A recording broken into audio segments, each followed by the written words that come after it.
So Gene Overnick in 1993 came to the market with a kit which had 2 pads, 2 natural balance shoes which are drilled and tapped, also some rails, wedges, use this with some sole support material in the back third of the foot. So the equine digit support system was born, and there's 128 pieces in a kit, and we hoof test the bottom of the horse's foot, find the painful areas and isolate those, and fill the rest of the foot with some sole support material or dental impression material, and then nail the shoe, fit the shoe, nail it, and also screw the shoe and the pad together. There is a recess or a seated out area here around the toe, which when you screw the shoe and the pad together, the pad has a metal insert set into the pad. So when you screw the shoe together, when you screw the shoe and the pad together, it recesses the whole of this pad away from any of the painful areas of the foot, which to me was an outstanding principle, because you could get a horse that was very lame and you put these on. Disadvantage being that you had to nail them on, but actually what I found was that if you use a big hammer, hit the nails hard, horses didn't seem to mind. The thing that drove them mad when you were doing this job was to have a small hammer and tap the nail, which horses used to find offensive. So actually nailing them on wasn't as bad as we originally thought. So if you've got the shoe and the pad together and you've nailed it onto the horse's foot, now we have to add all the components.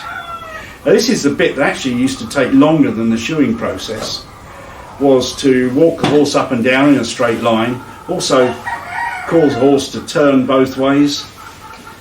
What we wanted was the horse to improve in soundness by having a frog insert there, which was going to load the sole support material underneath. And as they came into the ground and hit the very back part of the frog plate on the ground, it would improve in soundness. Of course, turning was the big issue as well, and all Laminitis turn poorly. So we've got the edge of the shoe ground off, and also by adding these rails of different heights, we were able to get the horse to turn much easier, because the ground surface was closer to the outer circumference of the pedal bone. How high do we want the heels? Don't know. The horse used to dictate that. We'd start off with the low ones, see how much easier the horse did walking forwards, turning. Then we'd try the next highest rails, change the frog inserts, and so we used to carry this process on until we got the horse at its optimum that we could do for that day. And unfortunately, it's quite an expensive idea, but it does work fantastically well. And I think really the only thing that stopped it being in more common use is that people look at it and go, that's too complicated for me, and also the time involved in setting them up and the costs involved in that, because they can put this on for almost nothing by comparison to how much this whole kit costs and the expertise of using it and having to learn a new technique. We were talking about the 3 destructive forces when a horse has got laminitis, which is leverage on the toe, pressure at the point of the pedal bone, and the pull of the deep digital flexor tendon.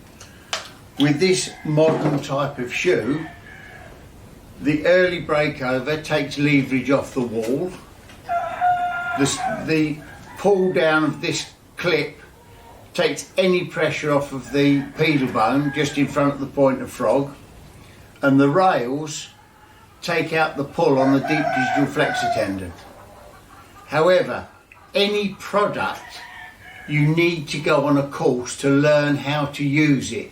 Just because you're a farrier doesn't mean to say that you can apply any product without the knowledge to apply it properly.